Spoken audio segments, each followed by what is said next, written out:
Let's take a look at metabolism. This is metabolism. This is very, very difficult. Okay, very, very complex. So here's what we're going to look at. We're going to take a look at what is metabolism. We're going to talk a little bit about the law of thermodynamics and how that relates to your metabolism. We're going to talk about your metabolic rate and what contributes to it. And most importantly, how can we influence our metabolism? So basically, metabolism is the sum total of all the biochemical reactions that are going on in your body.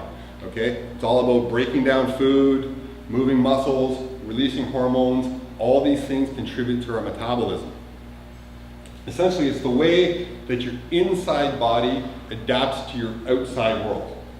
Okay? This brings up another topic, which is your gut health. Because your gut, your internal gut health, is the link between the external and the internal. Now, gut health is a whole other topic for a whole other day and very, very in-depth, but it's basically the link between your metabolism and the outside world, is what your gut health is. So thermodynamics. This is the real basic understanding of metabolism. So the basic understanding is if you burn more calories than you eat, your body will decrease rate. And if you eat more calories than you burn, your body's obviously going to store and gain weight. Okay? Which on the surface level, that's absolutely true. But the problem is it's not that simple. There's a lot more factors. When you look at it, approaching metabolism from the perspective of just the law of thermodynamics, calories in, calories out, it's like the basics of addition and subtraction. The trouble is that metabolism, when you look at it, understanding metabolism is like doing calculus. And to be able to do calculus with simply an understanding of addition and subtraction is not going to work. Okay? Metabolism is a universe unto itself. The body is super complex. Okay? And the way our metabolism talks to us is through hunger, cravings, energy levels, sleep, your libido, your sex drive. Okay? These are all good signs or good triggers of understanding how your metabolism is feeling. If those things feel good, these are better signs than the scale. This is a better clue to what's going on inside your body, how you feel. So let's take a look at what a metabolism, metabolic pathway looks like. There we go. Okay, so each one of these little, now I granted it's fuzzy, I understand that, but even if it was clear, okay, each one of these little blue marks is a step. Each one of these is an enzyme. Each one of these pathways is a potential way for something to go. And you see there's circles, there's links. So this is one of the challenges we have, or I have personally, when somebody says to me, what should I eat? What you're asking me to do is predict what's going to happen here. And this is going to change. This is going to change hourly, daily, weekly. It's going to change based on your mood, your sleep, the environment, the time of year, the time of day. This is a very, very dynamic situation. So what my advice to most people, to everyone is first of all, listen to the things your metabolism is telling you. Listen to how, get good at learning how your body feels. Okay, when I eat this, I feel sluggish. When I eat this, I feel good. When I eat this, I retain a lot of water. Pay attention to what you're putting in your body, pay attention to how your body reacts, and then adjust from there. And this is part of what this program is all about. It's part about paying attention to a lot of the cues inside your body, the daily cues, other than just the scale. Because there's a whole lot of things that can happen that can influence the scale in this whole pathway that have nothing to do with your metabolism.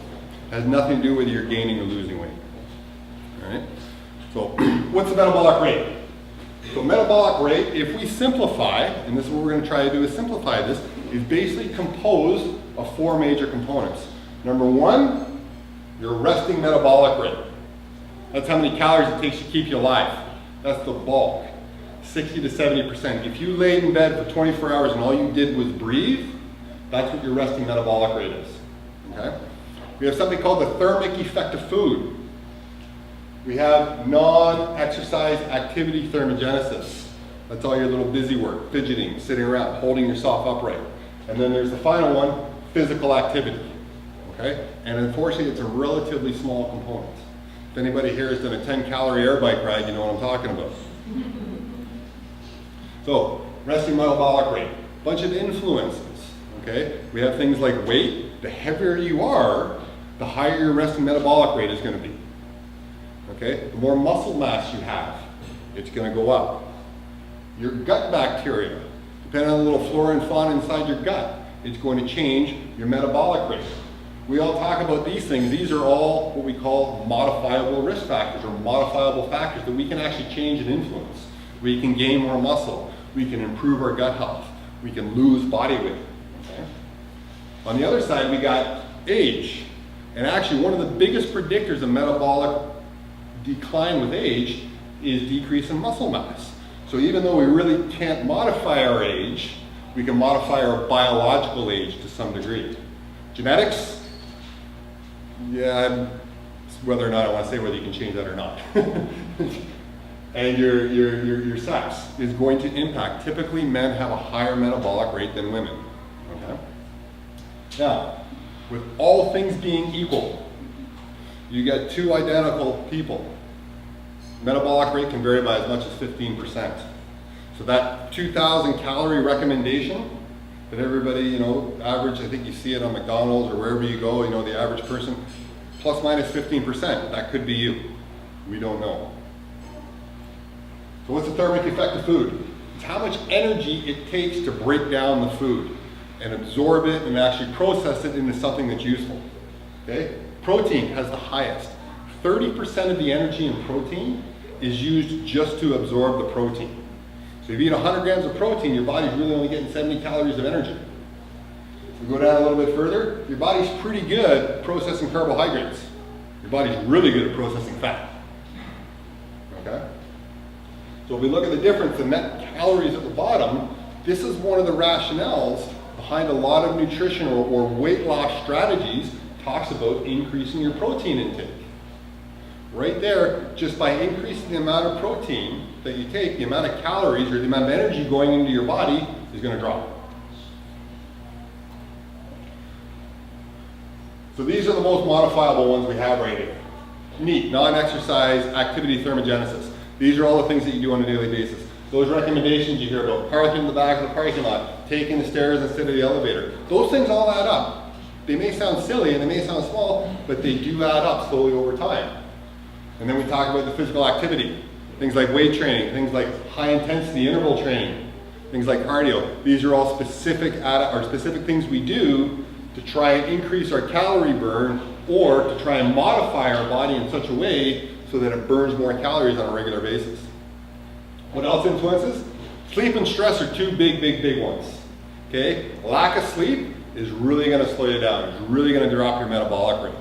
And we're talking 7 to 8 hours. I mean, lots of people wear a badge of honor. I only need 4 hours. I only need 5 hours. There's a lot of things going in your body that are, causing problems with that lack of sleep. I know it's difficult to get 7 or 8. Believe me, I've been there. Getting proper sleep is super important. Okay? Stress. Those two seem to go hand in hand. Stress and sleep. It can really, stress can really mess with your hormone balance and can cause significant challenge, especially when it comes to energy balance and fat loss. And like you were asking earlier, menstrual cycle has a big impact in terms of your metabolic rate and what you can gain or lose. With that sleep, like if you're a shift worker, you work 12 hours, you get up at 7 a.m. Yep. Now let's say it's either 8 hours of sleep or 5 hours in the gym. Do you think you're more beneficial maybe to skip the gym that day and get your 8 hours of sleep? In some circumstances, yes. What you need to do, but then again, you're asking me an absolute. Remember that metabolic pathway we drew up? And it's very hard to give an absolute answer. What my recommendation to you is pay attention to your cues. Your fatigue during the day, your appetite, your what you feel like when you're rested when you get up. If those things are good, then yes, you can probably spend time going to the gym and maybe cut back on sleep a little bit. But eventually, you're dipping in the bucket, you're going to fade down. At some point, you're going to have to say, okay, you know what? I'm not going to the gym today. I'm going to take the extra sleep and let my body restore and recover. Okay? So these are all the things that are going to influence our metabolism.